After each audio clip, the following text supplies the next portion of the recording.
네, 오늘이 성령 강림주일이라서 아주 힘있는 찬송, 성령님이 막 금세 오실 것 같은 이런 찬송 감사함을 드립니다. 오늘은 기독교 절기로 성령 강림주일입니다. 그래서 성령에 대해서 말씀을 전하는데 여러분들이 오늘 설교는 잘 들으시기 바랍니다. 그래서 성령이 이렇게 폭넓게 또 우리가 갈 길이 이런 것이구나 라는 것들을 여러분이 도전과 은혜를 받으셨으면 좋겠습니다. 예수님께서 부활승천하시면서 제자들에게 이렇게 말씀하셨습니다. 이제 너희들 성령 받아라. 예루살렘 떠나지 말아라. 예수님이 승천하신 후에 120명의 성도들이 마가의 다락방에 모여서 열흘 동안 기도에 최선을 다했어요. 그 부분을 성경은 이렇게 표현합니다. 전혀 기도에 힘썼더라. 그게 뭐냐면 기도하는데 자신을 바쳤다는 것이에요. 최선을 다했을 때 열흘 지나서 오순절날이 이르게 되었습니다. 120명이 또 모여서 기도하는데 하늘에서 성령님이 강림하십니다. 강하고 급한 바람 소리처럼 휙, 그리고 불의 혀처럼 갈라지는 것이 각 사람 머리에 다 떨어집니다. 그러니까 그들의 심령이 뜨거워져서 그들이 방언으로 하나님 나라의 큰 일을 말합니다. 그때의 방언은 이웃나라, 다른 나라의 언어들이에요. 이 땅의 지상의 언어들이죠. 근데 내용은 하나님의 큰 일, 예수의 부활과 그리고 십자가, 그리고 하나님의 나라에 대해서 증언하기 시작합니다. 그리고 그들이 담대해져서 베드로 같은 사람은 말씀의 능력을 받아 유대인을 향하여 복음을 전했을 때 3,000명, 5,000명씩 하루에 변화받아 그들이 큰 무리가 되고 초대교회가 만들어졌다 하는 것이 오늘 본문의 말씀입니다. 여러분 너무나 잘 아는 말씀이에요. 그런데 저는 두 가지로 말씀을 나누어서 전하도록 하겠습니다. 첫째, 성령님이 왜 오셨는가 하는 거예요. 여러분 이 땅에 예수님이 오셨어요. 예수님이 오셨는데 예수님이 오신 목적은 두 가지입니다. 첫째, 우리의 구원을 위해서 오셨습니다. 이게 신앙의 가장 궁극적인 목적이에요. 그래서 예수님이 십자가상에 피 흘려 돌아가셔서 우리의 죄를 용서하셨어요. 그리고 3일 만에 부활하시고 승천하셔서 천국과 부활의 소망을 주셨습니다. 그러므로 예수님이 길이요 진리요 생명이기 때문에 예수님을 통해서만 우리가 천국 가고 구원받는 줄 믿으시기 바랍니다. 이것이 신앙의 가장 궁극적인 목적, 이것 때문에 오셨어요. 두 번째는 그에 못지않게 중요한 것은 이 땅에 하나님의 나라를 만드시기 위해서 오셨어요. 하나님의 나라는 천국이 아니라 이 땅에서 하나님이 통치하는 다스리는 나라예요. 그러니까 여러분 이 땅의 모든 나라와 민족과 방언과 족속을 하나님이 만드셨어요.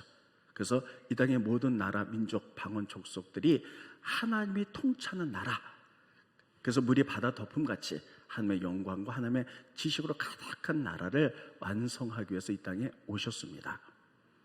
그런데 예수님께서는 그래서 예수님의 모든 설교나 또 예수님의 모든 행함 이런 것들 보면 낮아짐, 섬김, 하나님의 나대에서 쓰고 있어요. 그래서 이 두 가지 목적으로 오셨는데 예수님이 이것을 이루기 위하여 이 땅에서 3년밖에 공생애를 하지 않으셨어요. 3년 동안에 이것을 다 이룰 수가 없죠. 그래서 예수님은 그 가운데 12제자를 선택하셨어요. 그래서 제자들에게 다 이것을 가르치셨습니다. 내가 천국 간 다음에 너희들이 이런 사명을 가지고 모든 사람에게 나가서 예수님이 길이기 때문에 예수를 통해서 구원받는다. 그리고 하나님 나라를 세우는 것, 이렇게 해야 된다는 걸 가르쳤어요. 그래서 12명의 제자들은 다 예수님을 따라다니며 3년 동안 예수님과 동고동락하며 같이 교제하며 그것을 배우기 시작했습니다. 그런데 그 예수님의 제자들은 예수님이 누군지를 3년 동안 같이 예수님을 따라다니면서 말씀도 듣고 삶을 나누는데도 예수님이 누군지를 잘 몰랐어요. 그래서 그들은 예수님과 같이 살면서도 세상 것, 자기 욕망이 가득했습니다. 그래서 제자들 가운데 야고보와 요한의 어머니가 이렇게 예수님께 청탁을 넣죠. 예수님이 보니까는 오병이어의 기적을 일으키고 죽은 자를 살려서 많은 사람이 따라다니는 거 보니까 로마 나라를 물리치고 왕이 될 것 같습니다. 그럼 이 땅에 왕이 되신다면 우리 두 아들을 높은 자리에 좀 앉혀주십시오. 예수님이 왜 이 땅에 오셨는지 그들은 몰랐고 세상 욕망 속에 있었죠. 그랬더니 그 이야기를 들은 다른 제자들도 막 흥분해가지고 너희만 높아지려고 하느냐? 이렇게 다투는 장면이 나옵니다. 그리고 예수님께서 이제 승천하실 때에 제자들과 마지막 나누는 이야기가 사도행전 1장에 나옵니다. 근데 제자들은 그때까지도 몰라요. 예수님이 왜 오셨는지. 이렇게 물어봅니다. 예수님, 예루살렘을 회복할 때가 지금입니까? 라고 물어봐요. 스크린 보십니다. 사도행전 1장 6절에 보면 그들이 모였을 때에 예수께서 여쭈어 이르되 주께서 이스라엘 나라를 회복하심이 이때입니까? 이거는 정치적인 물음이에요. 그 당시에 이스라엘은 로마가 지배하고 있었어요. 근데 그들은 아직까지도 로마로부터 회복되는 것, 이게 꿈이었어요. 근데 예수님 보니까 돌아가셨다 살아나셨어요. 그럼 많은 사람이 예수님 따라다니까 마지막 질문, 로마를 물리치고 그리고 이스라엘을 독립시키고 회복할 때가 지금입니까? 정치적인 목적으로 물어본 거예요. 그러니까 제자들은요, 예수님을 3년을 따라다니면서도 예수님이 누군지를 정확히 알지 못했어요. 두 번째는 그들이 믿음의 능력이 없었어요.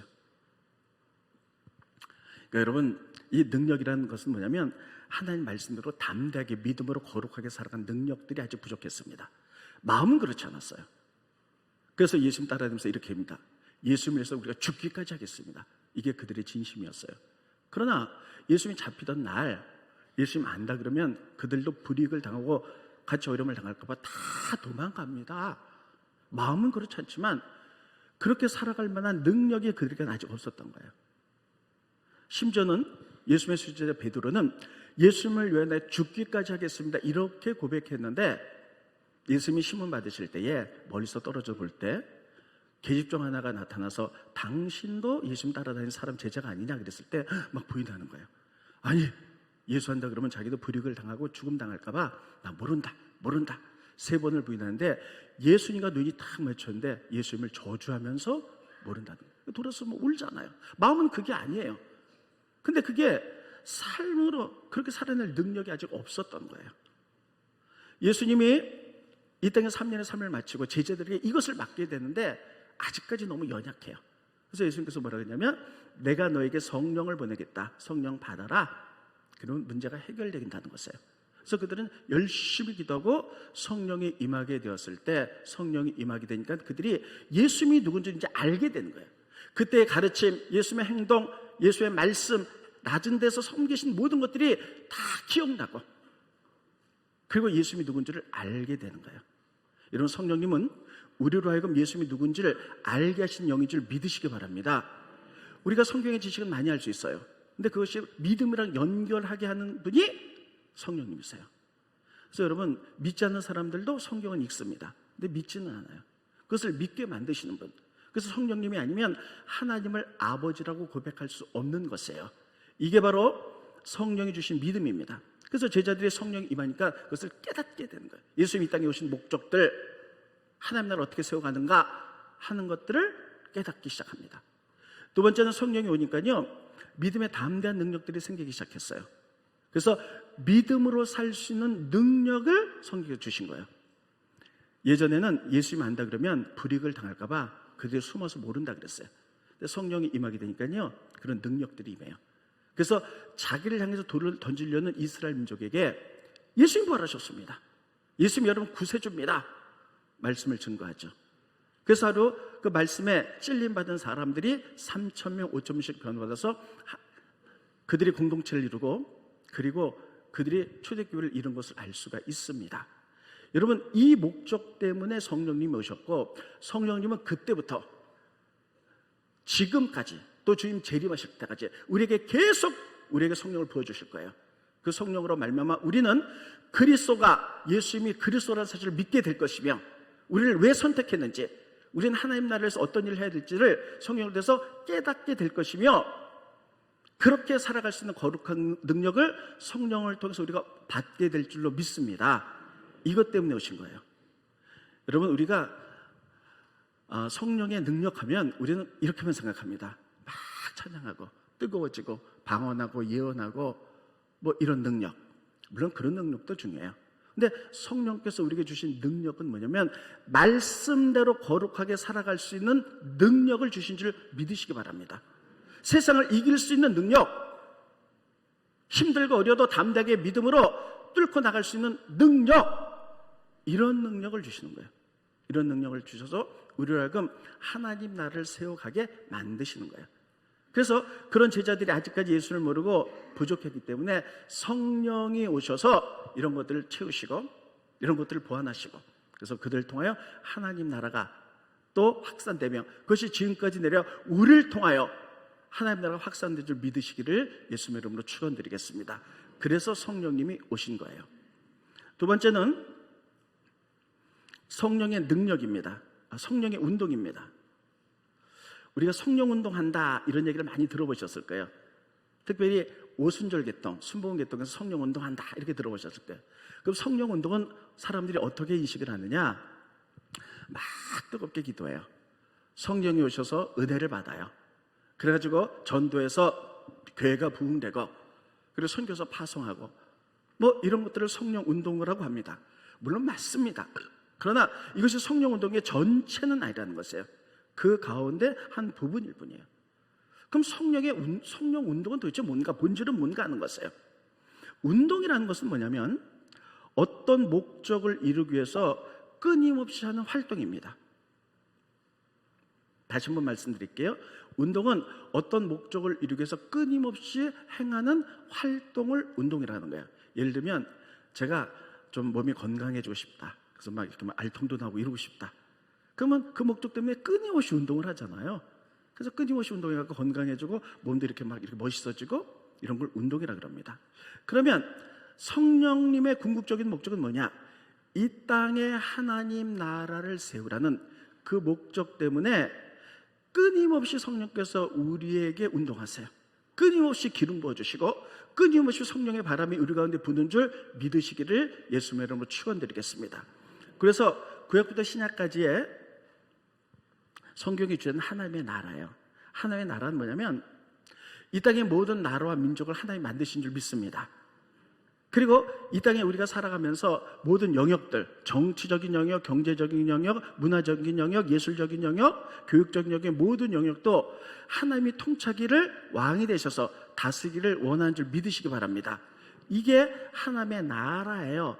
이것이 목적이에요. 이것이 목적이에요. 이것을 이루기 위하여 성령께서는 계속 운동하세요. 계속 사람들에게 은혜를 주시고 은혜를 베푸시고, 그리고 우리가 일어나서 그 뜻을 깨닫고 하나님 나라에 담대하게 살아가고 영향을 끼치고, 하나님 나라, 모든 나라와 민족과 방언과 족속과 모든 나라의 모든 영역마다 하나님 통치한 하나님 나라가 일어나도록 성령께서 뒤에서 계속 도우시는 거예요. 이것을 성령 운동이다 이렇게 얘기합니다. 근데 성령 운동은요, 날마다 여러분 전부 다 확산되도록 돼 있어요. 성령 운동의 첫 번째는 개인이에요. 그래서 우리가 처음에 제일 먼저 구원받는 거죠. 예수 믿고 구원받아서 성령의 능력으로 구원받아 거룩하고 성화되게 살아가요. 그래서 하나님의 통치를 받고 살아가요. 이게 개인 천국이 이루어지는 거예요. 내 마음속에 하나님 나라가 이루어지는 거예요. 하나님의 통치를 받으니까. 그 다음 단계는 가정입니다. 그래서 가정이 하나님의 통치를 받아요. 하나님 나라가 이루어져요. 그래서 가족들이 다 예수 믿고 모여서 예배드리고 하나님 뜻대로 살려고 애쓰는 거죠. 세 번째는 이렇게 점진적으로 발전해 나가는데, 세 번째는 교회입니다. 그래서 교회가 다 예수 믿는 사람 공동체가 모여서 어떻게 하면 하나님 뜻대로 살 것인가 말씀을 가르치고 선포하고 이렇게 나가는 거죠. 그런데 우리나라는 하나님의 나라를 이렇게 세 군데로만 딱 묶어버리고 말았어요. 개인, 가정, 교회로만 묶어버리고. 그동안 우리는 전부 다 그렇게만 배웠어요. 그래서 우리끼리 막 예배드리고 찬양하고 하나님 왕이십니다, 교회에서 기도하고 봉사하고 헌신하고, 이것 외에는 없어요. 그런데 성경은 하나님의 나라의 주제에서 한 단계를 더 나가는 거예요. 나라를 변화시켜라. 나라. 모든 나라는 하나님이 만드셨다. 하나님이 통치하기 원하신다. 하나님 왕이 되셔서 다스리기를 원한다는 거예요. 이 목적 때문에 이젠 교회를 뛰어넘어 하나님의 나라. 그래서 하나님의 나라의 모든 영역마다 하나님의 치리함을 보여줘라. 하나님의 다스린 나라. 그래서 모든 나라가 물이 바다 덮음같이 하나님을 아는 지식으로 가득하고 하나님의 통치를 받아서 하나님의 영광받는 나라를 만들라는 거예요. 그런데 우리나라에서 모든 교회는 전부 다 교회로만 묶어버리고 말았어요. 그래서 교회는 많아요. 성도들도 많은데 세상은 다 점점 죄로 타락하고 있어요. 교회를 뛰어넘어 이 땅에 하나님 나라를 세우는 하나님 나라의 그 운동, 성령의 목적, 이거에 대해서 가르치지 않고 모르기 때문이에요. 여러분, 성경은요, 하나님의 나라, 이 땅에 하나님 어떻게 통치하는가, 아브라함부터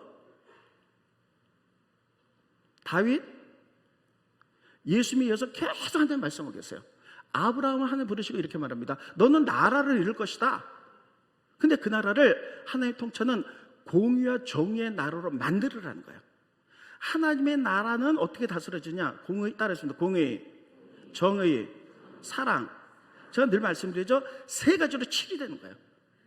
그래서 교회에서 그것을 배우고 우리의 삶의 영역에서 사랑으로 섬기며 하나님의 공의한 말씀으로 모든 사람이 평등하고 모든 사람이 귀한 하나님의 형상이 있는 것을 공포하면서 그런 나라를 만들어가라는, 하나님이 아브라함부터 그렇게 말씀하셨어요. 스크린 보십니다. 창세기 18장 18절에 보면 아브라함은 강대한 나라가 될 것이라는 거예요. 나라를 만들 것이라는 거예요. 천하 만민은 그로 말미암아 복을 받게 될 것이 아니냐. 19절, 내가 그로 그 자식과 권속들에게 명하여, 자, 개인이 있죠? 근데 그 가족이 하나님 나라를 줘서 하나님의 말씀을 지키며, 그리고 나라가 되면 공의와 정의를 행하게 하려고 그를 택했다는 거예요. 그러므로 너희는 개인, 가정, 교회를 뛰어넘어 나라의 영향을 끼쳐서 하나님이 다스리는 이런 나라를 아브라함처럼 만들어라는 거예요. 그리고 그 다음에 이것은 다윗으로 이어집니다. 스크린 보시죠. 사무엘하 8장 15절에 보면 다윗이 온 이스라엘을 다스려, 다윗은 이제 나라를 다스리는 모든 백성에게 정의와 공의를 행했다. 정의와 공의를 행하는 하나님의 나라로 통치해 나가는 거예요. 그래서 나라 자체가 하나님을 다스리는 나라, 모든 사람이 공평하고 모든 사람이 존귀한 나라, 이런 나라를 아브라함부터 다윗 때, 그래서 여러분 다윗이 그렇게 통치하니까 모든 사람들이 다윗과 같은 메시아를 기다렸던 거예요. 그것이 내려오다가 예수님께로 내려갑니다. 예수님도 모든 설교 말씀과 행함과 이런 것들이 사랑과 공의와 섬김과 나눔 정의였어요. 그래서 그분이 메시아임을 자각하시고 제일 먼저 나사렛에서 이제 제일 먼저 예배드리면서 설교할 때가 누가 보면 나옵니다. 그거 보면 예수님 제일 먼저 설교할 때 이사야서 61장 희녀대에 대해서 말씀하셨어요. 그것이 그리고 이루어졌다는 거예요. 죄송합니다. 저 좀 누가 좀 주워주세요. 죄송합니다. 한번에서 스크린 보시겠습니다. 네, 감사합니다. 네. 누가복음 4장 18절에 보면 예수님이 첫 번째 설교할 때 첫 번째 텍스트가 이사야서 61절. 첫 번째 설교는 너무 중요한 거예요. 주의 성령께서 임하면 어떻게 되느냐? 가난한 자에게 복음 전해서 가난한 자에게 기름 부으시고 포로된 자에게 자유를, 눌린 자에게 자유롭게 한다는 거예요. 그게 뭐냐면 모든 사람이 공평한 공의와 정의의 하나님의 나라를 만든다는 거예요. 성령이 임해서 그렇게 한다는 거예요. 그러니까 여러분, 성경을 전체적으로 보면 주제는 하나님의 나라고 성령께서는 막 우리를 움직여 나가세요. 막 움직여 나가셔서 계속 운동하세요. 그래서 처음에 나의 변화, 내가 구원받고 성화되고, 그 다음에 가정의 변화, 그 다음에 교회가 모여서 예배드리면서 하나님 나라를 어떻게 설 것인가, 우리가 예배하고 성령 충만하고 그것을 가르치고 우리가 삶 속에 나가서 삶의 영역과 나라를 우리가 하나님의 통치한 나라로 가치관을 바꿔버리는 운동으로 나가는 거예요. 그래서 이것 때문에 계속해서 아브라함부터 다윗부터 예수님까지 이것을 성령께서 하셨어요. 그렇다면 여러분, 교회를 통해서 하나님이 이것을 하기를 원하시고 계세요. 계속 성령이 교회에 기름 부으시고 성령이 운동하셔서 우리들로 하여금 교회에 와서 그냥 교회로만 묶이지 말고 우리를 왜 부르셨는가? 성경의 전체적인 중에 하나님 나라, 우리의 삶 속에서 우리가 교회를 뛰어넘어 이 나라의 하나님 통치한 나라를 어떻게 만들 것인가? 우리가 삶으로 살아내는 것. 그래서 정치적인 영역에 있는 사람들은 모여가지고 어떻게 공의와 정의로 다스릴 것을 생각해서 하나님의 말씀대로 나라를 다스려 나가고, 경제적인 영역에 있는 사람들은 돈을 어떻게 쓰라고 하나님이 가르쳤는가, 어떻게 사업하라고 가르쳤는가, 그것을 가지고 투명하게 경제적 영역에서 나가서 하나님의 통치대로 나가고, 이런 모든 영역마다 하나님 나라를 만들어내는 것, 그래서 하나님의 통치하는 나라, 그래서 하나님이 아는 지식으로 이 땅에 물이 바다 덮음같이 가득하고 하나님의 영광 받는 나라, 이거 만드는 게 성경의 주제거든요. 이것 때문에 성령께서 계속 운동하시는 거예요. 이걸 우리는 성령 운동이라고 합니다. 그러니까 우리끼리 모여가지고 교회가 부흥하고 막 방언 말하고 뭐 환상 보고 뭐 이게 성령 운동은 부분일 뿐이에요. 이제 그것을 뛰어넘어야 돼요. 우리는 1907년 평양 대부흥, 대단한 부흥이었다. 우리가 그 부흥으로 돌아가자. 어기엔 1907년 계속 운동을 계속했어요. 성령 운동이 벌어졌다. 그러나 이거는 우리끼리 얘기지 전 세계 신학자가 보기에는 하나님의 성령 운동이 되기는 부족했다 이렇게 얘기를 해요. 왜냐하면 평양에서 부흥이 일어났어요. 다 사람들이 회개했어요. 그리고 말씀대로 살기로 결정이 됐어요. 이 회개 운동이 막 평양을 덮었죠. 근데 그걸로 끝나고 말았어요. 교회적인 차원을 뛰어넘지 못했어요. 그래서 이것이 하나님 나라 세상을 어떻게 변화시켰는가 없었던 거예요. 그래서 우리는 1907년 평양 어게인을 외치지만 전 세계 신학자들은 부족했다 이렇게 얘기해요. 왜냐하면 성령의 역사는 하나님 나라를 만드는 거기 때문에 성령이 계속하면 개인의 변화부터 시작해서 나라의 변화까지 일어나는 거예요. 이런 변화들이 세상에 계속 일어났는데 그것이 웨슬리입니다. 우리 감리교를 만든 웨슬리예요. 성결교도 웨슬리 신학이 똑같아요. 이 웨슬리는 영국이 타락하기 시작했어요. 성공회 때문에. 성공회를 믿었는데 타락하면서 얼마나 타락했는지. 다 한 집은 한 집 술집이고 창녀촌이고 감옥 쏘고 죄악이 너무 많아가지고 어떤 혁명이 일어나지 않으면 영국이 망하게 생겼어요. 그때 웨슬리가 일어난 거예요. 그래서 말씀의 운동이 일어났어요. 그래서 개인이 변했죠. 가정이 변하고 교회가 변하면서 이들의 사회에 영향력을 끼치는 거예요. 삶의 영역에서 하나님의 가치관으로 바꿔나가고 말씀대로 살기 시작했어요. 그때 나라가 변하는 거예요. 그래서 술집이 없어지고 창녀촌이 없어지고 감옥이 없어지고 교회가 많아지며 하나님의 통치를 받게 되죠. 그래서 피 흘림 없이 영국 사회가 변화된 것, 이것을 우리는 성령의 부흥이다. 배후에서 성령의 운동이 일어났다 이렇게 표현하는 거예요. 뿐만 아니라 두 번째는 인도입니다. 윌리엄 캐리죠. 캐리가 인도에 들어갔을 때 첫 번째는 개인의 구원이 가장 중요해요. 천국 가는 거. 그래서 이거 펼쳐졌죠. 그러나서 두 번째는요, 인도라는 세계가 너무 악한 거예요. 그래서 그들의 가치관을 바꾸는 운동이 시작됩니다. 성령의 역사 가운데. 여성들은 짐승천후 취급을 당했어요. 계급제도가 있었어요. 브라만부터. 그래서 천민들이 있었고, 모든 사람은 다 평등합니다. 다 존귀합니다. 이런 것들을 없애기 위해서 교육이 필요했죠. 그래서 대학을 세우기 시작했어요. 교육을 세우고 여성들도 가르치기 시작했고, 이런 차별제도를 없애기 시작했고, 또 가난한 사람 보니까 왜 가난해지냐? 부자들이 고리대금을 통해서. 그래서 그러면 전체가 다 축복받는 게, 하나님이 사람을 만드시고 복을 주셨으면 다 복을 받는 게 하나님 뜻인데 그렇지 못하니까 그것을 끊어버리는 거예요. 하나님 나라는 그런 게 아니다. 그래서 은행을 만들기 시작하는 거예요. 그래서 가난한 사람들에게 싸게 이자를 통해서 그들이 빌려줘서 다시 회복될 수 있도록. 그리고 보니까 병원을 또 만드는 거예요. 그 당시에 인도에서 문둥병이 걸리면 산처로 불을 질러서 죽였어요. 저건 아니라는 거죠. 하나님이 우리에게 지혜를 줘서 약도 만들고 병원도 만들었는데, 그래서 병원을 만들고 대학을 만들고, 그럼 한 사람들이 운명에 사로잡혀 있어요. 내가 이렇게 가난한 것은 내 운명이야. 점성술이 많았죠. 근데 그것을 보면서 요즘 우리나라도 그렇잖아요. 대학가에 카페 가보면 나는 무슨 별자리 뭐 이렇게 하잖아요. 별은 하나님 만든 피조물에 지나지 않는다. 그래서 그들을 운명에서 건져내기 위하여 점성술을 타파하고 과학을 발전시켰어요. 그래서 인도 자체가 예수 믿어서 천국 가는 개인적인 복음 플러스 하나님 나라를 세우기 위해서 위대한 하나님의 사람 캐리가 이런 일을 했던 거예요.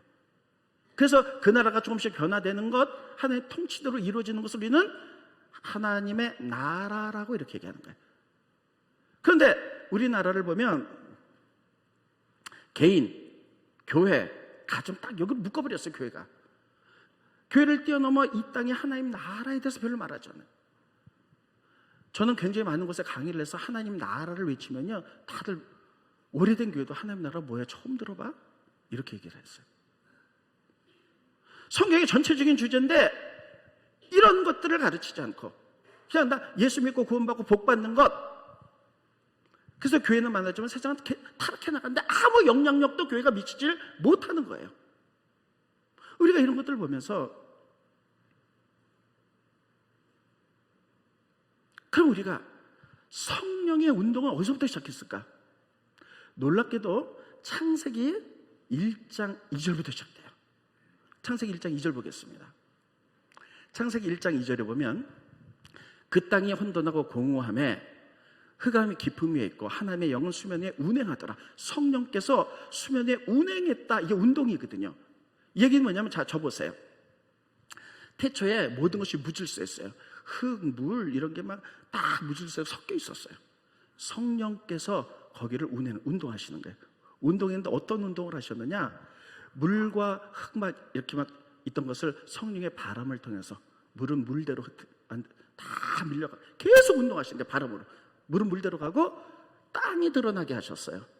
이 땅이 드러날 때까지 성령이 계속 그때부터 운동하시는 거예요. 이 땅이 무엇입니까? 모든 생명체가 안락하게 살아갈 수 있는 장소를 만드는 하나님 나라를 만드는 기초예요. 성령께서는 이렇게 태초부터 성령의 운동이 시작되셨어요. 모든 생명체가 살아갈 수 있는 것, 그것이 아브라함으로 이어졌고 다윗으로 이어졌고 예수 믿고 이어졌고 우리 가운데 이어지는 거예요. 그래서 성령의 운동이 계속 지금도 불고 있어요. 하나님이 여러분과 저를 부르시고 하늘 비전길을 세우시고 단순히 내가 복받고 예수 믿고 복받고 이것이 목적이 아닙니다. 왜 부르셨냐? 성경에 부합한 삶, 하나님의 나라, 우리가 하나님의 꿈과 소망이 되어서 교회를 뛰어넘어 이제 이 땅에 하나님이 통치하는 나라를 만들어가는 것. 요새는 전 뉴스를 안 봅니다. 뉴스 보면요 정말 너무 죄악이 많아요. 어떤 사람이 이렇게까지 얘기해요. 생명 단축하려면 뉴스 봐라. 이렇게까지 얘기해요. 너무 죄악이 많은데 교회는 아무것도 안 해요. 그냥 그건 그거고 우리만 모여가지고 찬양하고 은혜 받고 복 받고. 하나님은 나라와 질서를 이렇게 만드시지 않으셨어요. 이젠 교회를 뛰어넘어. 그래서 저희 교회가 지금 하는 운동이 NCMN이 뭐냐면 내셔널 체인저, 나라에게 영향을 끼쳐서 하나님이 통치하는 대한민국을 만들어 보자는 거예요. 근데 무브먼트, 이게 운동으로 일어나야 돼요. 한 교회가 돼서 한 교회 갖고는 안 되는 거예요. 그래서 저도 참 많은 데 강의를 가면서 계속 외쳐요. 이런 나라 만들어야 돼. 하나님이 통치하는 나라를 만들어야 됩니다. 이것이 네트워크로 돼가지고 내셔널 체인저, 나라를 변화시키는 운동이, 성령 운동이 네트워크로 모든 교회가 연합돼서 하자는 거예요. 그것을 해서 다 하면서 교회를 뛰어넘어 우리가 지역사회를 섬기고 가난한 자를 돌보며 하나님 통치하는 나라를 만들기 위해서 정의와 공의를 세우고 사랑으로 섬겨나간다면 이것이 운동이 되어서 나라가 변하게 될 줄로 믿는 것이에요. 이게 성령이 지금부터 2000년째 오셔서 했던 성령의 강림절의 의미입니다. 근데 우리는 이것을 교회로만 국한시키는 건 안 된다는 거예요. 저희 교회가 몇 년 전부터 확 변했죠. 그동안도 우리는 우리 교회만 알고 막 기도하고 복 받고 뭐 우리 이런 거 뭐 선교하고 뭐 이 정도로 끝냈어요. 근데 이제는 우리 교회를 뛰어넘어서 하나님 나라, 그래서 지역사회 섬겨보자. 낮은 자세로 가난한 자를 돕고 또 여러 가지 학교를 세우고 막 여러 가지 일들을 많이 했잖아요. 영향력을 미치기 위해서요. 교회를 뛰어내요. 그 배우는 성령께서 계속 창세기부터 인간이 살 수 있는 보금자리에 안전한 곳을 만들기 위해서 성령께서 계속 바람으로 운동하셨던 것이 지금까지 또 주님 오실 때까지 계속될 줄로 믿습니다. 그 가운데 우리가 있는 거예요. 지금 이런 운동이 막 폭발적으로 일어나고 있는데 우리 교회가 중심교회 되시기를 예수님의 이름으로 축원드리겠습니다. 그래서 성령 운동하면 막 뜨겁게 방언하고 막 이게 나쁘다는 거 아닙니다. 그게 기초가 돼야 돼요. 그래서 성령에 우리가 경험을 하고 임재를 맛보면 막 그렇게 살는데 그걸로 묶여서 거기서 끝나서는 안 된다는 거예요. 따라했습니다. 하나님의 나라, 그래서 하나님의 나라 뛰어넘어야 된다는 거예요. 그래서 에스겔서 37장에 보면 47장에 에스겔서 보면요, 처음에 37장에 마른 뼈를 살려내서 하나님이 사람들을 구원받게 만들어요. 근데 47장에 보면 이제 교회에서 은혜의 샘물이 쫙 나가지고요, 구원받는 거 끝나지 말아라. 점차적인 살림이 돼요. 물이 막 생수 흘러나가니까 죽었던 강이 살아가요. 강이 살아나니까 어부들이, 고기가 살아요. 고기가 사니까 어부들이 살아요. 어부들이 사니까 주변에 양쪽에 생수가 흐르니까 나무들이 살고 열매가 맺히는 거예요. 이런 반복적인 거.